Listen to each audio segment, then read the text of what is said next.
श्रोते हो, नमस्ते. आपल्या सर्वांना शुभ दिवस. श्रोते हो, जीवनाचा प्रवास करत असताना एकटेपणा हा कोणाच्या वाटेला येतो याचं सरळ उत्तर फक्त असं आहे, जी माणसं हळवी असतात, आयुष्यात आलेल्या लोकांना मनापासून जपत असतात, ती दुखावू नयेत याची काळजी घेत असतात, आलेल्या लोकांनी सोडून जाऊ नये म्हणून आटापिटा करत असतात, अशाच लोकांना देव शेवटी एकटेपणाची शिक्षा देत राहतो. ज्यांना जपलं ती लोक सोडून जातात. असं होण्याला ही हळवी माणसं जबाबदार असतात.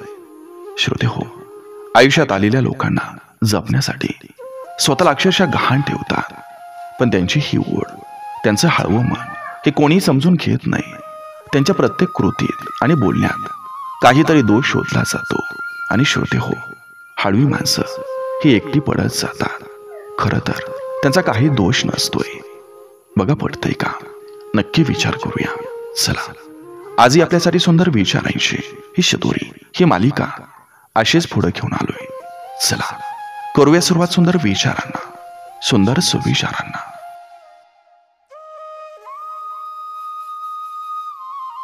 कुणाला वाईट बोलून काही फायदा नसतो.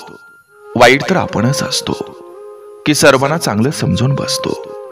कारण चूक त्यांची असो की आपली, मनाची शांतता मात्र आपल्यालाच गमवावी लागते.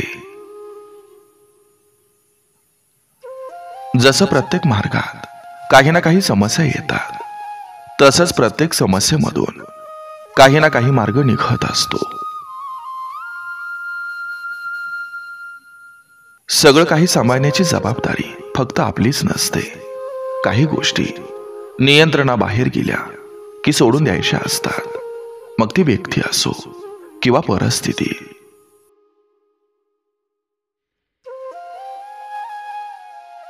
लॉटरी फक्त पैशांचीच नाही लागत. काही योग्य व्यक्ती आयुष्यात येणं ही सुद्धा लॉटरीच असते. कोणाच्या मजबुरीचा कधी फायदा घेऊ नका, कारण वेळ कधी तुमचा खेळ करेल हे कधी कळू पण देणार नाही. एखादं संकट आलं की समजायचं त्या संकटाबरोबर संधी पण आले, कारण संकट हे कधी संधीशिवाय एकटा प्रवास करत नाही. संकट हे संधीचा राखणदार असतं. फक्त संकटावर मात करा, मग संधी तुमचीच असते.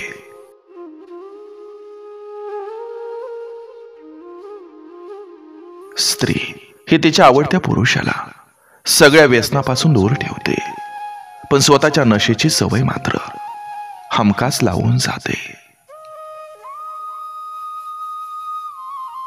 जोडले जाते ते नाते, जडली जाते ती सवय, वाढत राहते ती ओढ, गुंतत जाते ते मन, आठवत राहतात ते क्षण, आणि गहिवरून येतात ते डोळे.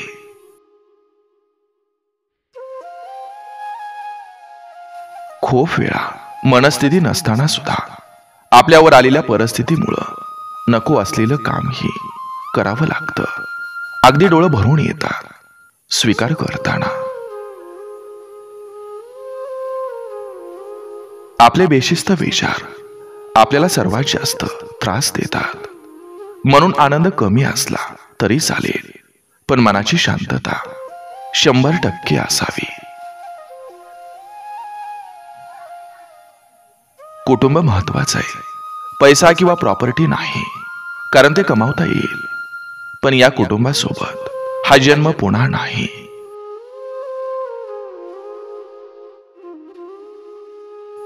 लेकीपेक्षा जावई जेव्हा प्रिय वाटायला लागतो, तेव्हा आई वडिलांना लेक सासरी आनंदी दिसते.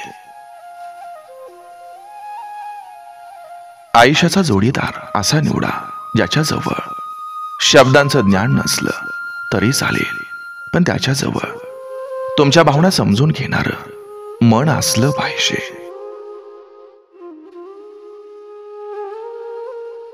आपण ज्या नात्यावर जीव टाकतो तेच नातं न कळत संपतं. सुरुवातीला सगळं छान वाटतं, हसणं, बोलणं, काळजी घेणं, आपल्यासाठी वेळ काढणं, पण नंतर संवाद कमी होतो. वेळ नाही असं कारण येतं आणि आपल्याच माणसाने अनोळखी वाटायला लागतं.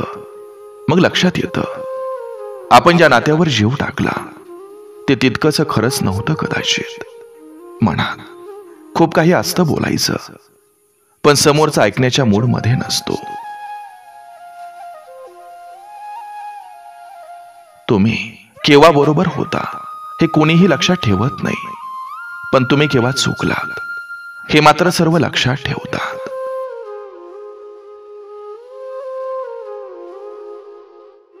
ज्या घराला सजवण्याची स्वप्न घेऊन ती आली होती त्याच घरातून आवाज येत होता की इथं राहायचं असेल तर आमच्या मनासारखं राहावं लागेल.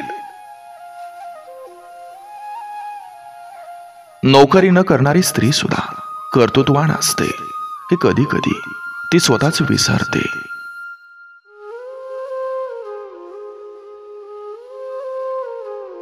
आयुष्यात नेहमी एक नियम ठेवा, सरळ बोला, खरं बोला आणि तोंडावर स्पष्ट बोला.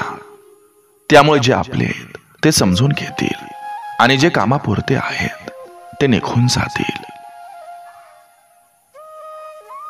पाऊस आणि आठवणी कधी येईल सांगता येत नाही. फरक फक्त एवढाच असतो, पाऊस शरीराला भिजवतो आणि आठवण मनाला. समोरच्याला जेवढं देऊ तेवढं कमीच वाटतं, म्हणून कोणाला त्यांच्या लायकीपेक्षा जास्त देण्याचा प्रयत्न कधीच करू नका, कारण शेवटी ते लायकी आपली काढतच असतात.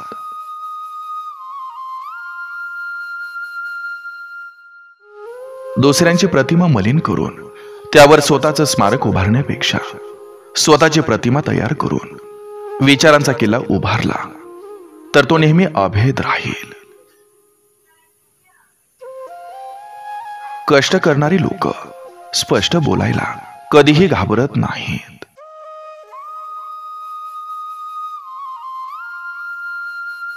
आयुष्य हे जादूच्या खेळासारखं आहे. एकदा जादूगार हातातल्या हातात तुमच्या समोर त्याच्या हातातला रुपया नाहीसा करतो किंवा 1 रुपयाचं 2 रुपये करून दाखवतो. खरं तर कोणताही जादूगार आहे ते नष्ट करू शकत नाही, जे नाही ते निर्माणही करू शकत नाही. हे माहीत असून सुद्धा आपलं डोळं जादूनं दिपून जातात. पण हे कसं झालं याचं रहस्य समजलं म्हणजे तुमचं आश्चर्य संपलं. आश्चर्य संपलं की आनंद संपतो. त्याचप्रमाणे आयुष्याचं रहस्य उलगडलं म्हणजे आनंद संपला.